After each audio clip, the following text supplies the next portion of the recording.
Who is Sheduer Sanders? The possible first quarterback taken in this year's upcoming draft, Shedeur has earned his reputation off of incredible accuracy and IQ. On this play, Sanders has a dig concept that he will hit with a clear out in the slot and a drag on the opposite side. Diagnosing the middle safety, he knows that the clear out from the slot won't get open, and watching this drag come across, he knows that the defense is running a zone defense. So, he hits the dig route calmly as it enters the gap in the zones. Welcome back to the Franchise Tag Scouting Department, and today I will be covering Colorado quarterback Sheduer Sanders. If you're new to the channel, our scouting reports start off by going over the pros I saw in his game, then the cons, and then we head into some tape breakdowns. After that, I give a summary of his game and issue him his Franchise Tag Scouting Report card, where I will grade him in a series of traits to get a final grade on him as a prospect. Getting into it, let's start with the positive that is most apparent, the one I talked about at the start of the video, his accuracy. Sanders frequently puts the ball right on the money on short and intermediate throws, hitting his wide receivers out in front of them or on their numbers, allowing them to generate yards after the catch.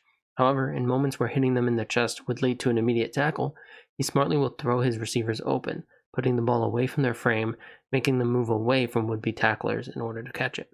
His accuracy is heavily influenced by his footwork, and on short passes he has a strong foundation within a safe pocket.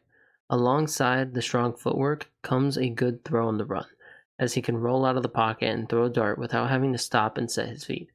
On those moving throws, Sanders pulls out a variety of arm angles more frequently than he does within the pocket, but he has shown an ability to complete difficult passes by shifting his arm angle. Shedeur works through his progressions well, moving read to read and sometimes even doubling back to a checkdown instead of forcing it deeper. Something that helps with this is his pre-snap processing, as he recognizes defensive looks and responds accordingly, knowing what reads will be open. When it comes to his pocket presence, I'll start by saying that his offensive line has struggled to keep defenders at bay for long, so his ability to maneuver the pocket was tested often. With that poor offensive line, it does get difficult to gauge his pocket presence, but overall, I'd say I saw more lapses than I'd like to. When he has a clean pocket, he has a tendency to drift or outright sprint out as if he doesn't have one, and while not often, it happens. He also misses chances to step up in the pocket, which results in being flushed out of it or straight up sacked. On that note, he takes so many sacks, totaling 52 this past season, and while yes, he has a bad offensive line, he opts to not throw the ball away on plenty of these sacks. It helps his completion percentage and his turnover ratio, but hurts the offense as a whole. Onto his next knock, he lacks anticipation.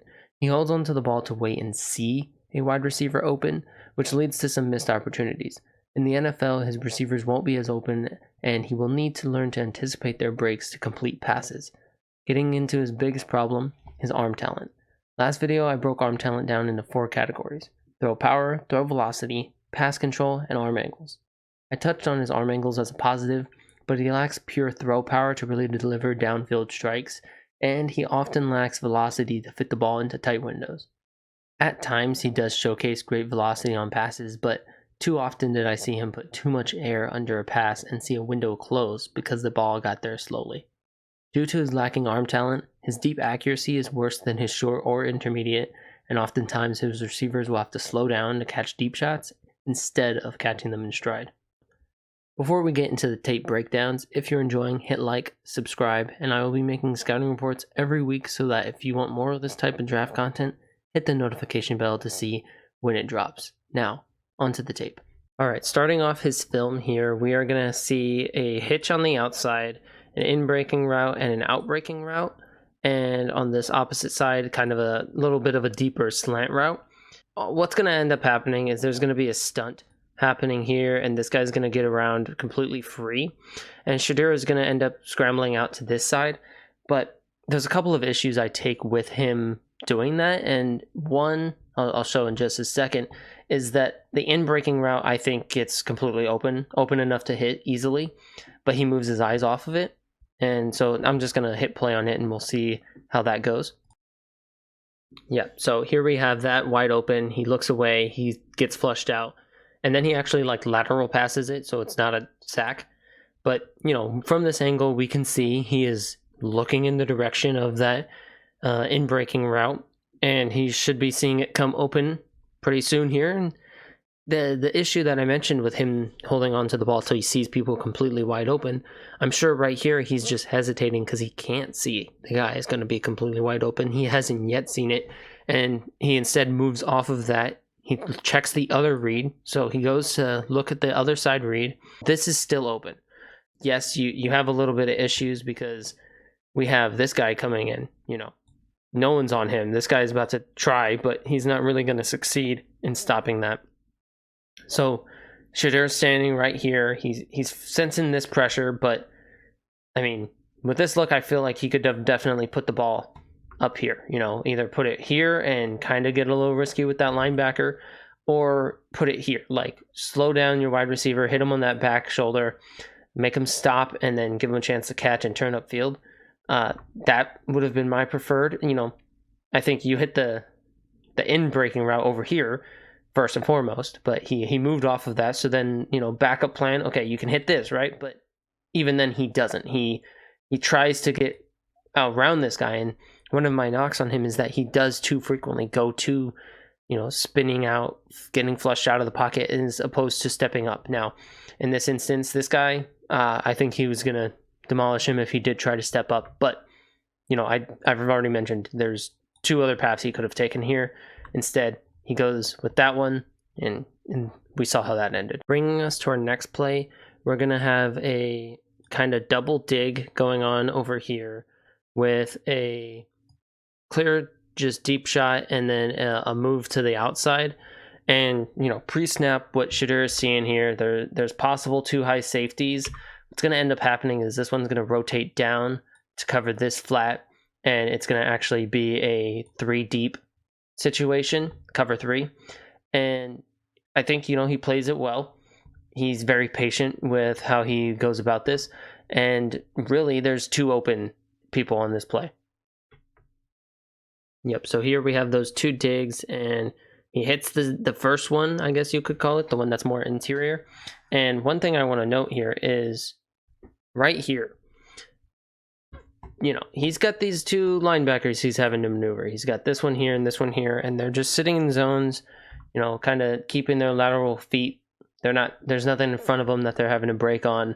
And, he's right here. He's in a nice, clean pocket, something rarely he experienced, but he's here. He's going to sit and be patient, and he's going to hit this guy while he's in this window. Overall, just a great play from Shedeur. All right, for this play, it's a deep ball that I liked from Sanders, and it plays to his strengths. It's not a throw you need a big arm for. This is the post route he'll be hitting, and this receiver is going to run to the open space between the safeties, and Sanders is going to layer in a great throw to him. But before I roll the tape, I want to touch on why I'm not sold on Sanders' deep passing. With Sanders, he doesn't have a huge arm to hit deep passes, so sometimes when he's targeting down the sideline, he underthrows receivers, which leads to them slowing down, creating a contested catch situation instead of a catch and stride situation. Oftentimes on the tape, this will lead to a DPI being called, which is a positive play for the offense, yes, but in the league where DBs are more disciplined, that'll be less likely. Now, on this play, it isn't an issue. He targets the open space, and he doesn't need to put the ball behind the defense. He just needs to be accurate and be on the same page with his receiver, which he is. So here, we see the receiver run straight to that open space between the safeties and make a great catch as Sanders puts the ball right where it needed to go. This isn't the consistent story of his deep passing, but it is a good ceiling for him to have. Now, for Sheduer Sanders' scouting report card, I'm giving him a B grade overall. As mentioned, his top marks come in his accuracy, his footwork, his IQ, and he's a first-round guy. It's hard to be sold on him as an early first-round guy, but because of the lacking quarterback class, he will be. I didn't touch much on his rush ability earlier, but it's very average. I wouldn't expect to see him game plan much for quarterback keepers unless it's for short bursts into the end zone, which is kind of what Sanders was shown to be good at. He isn't super elusive when he starts his scramble. He just he picks up the yardage available and he'll take his slide, and that's all you really need from him. Due to the lapses I saw in his pocket presence, he did in a B+ there, along with anticipation. As I mentioned, he sees guys open. He doesn't throw with anticipation very often. His arm talent, I mentioned all of the knocks there. Overall, I think improv and pocket presence are the difficult ones to grade for him.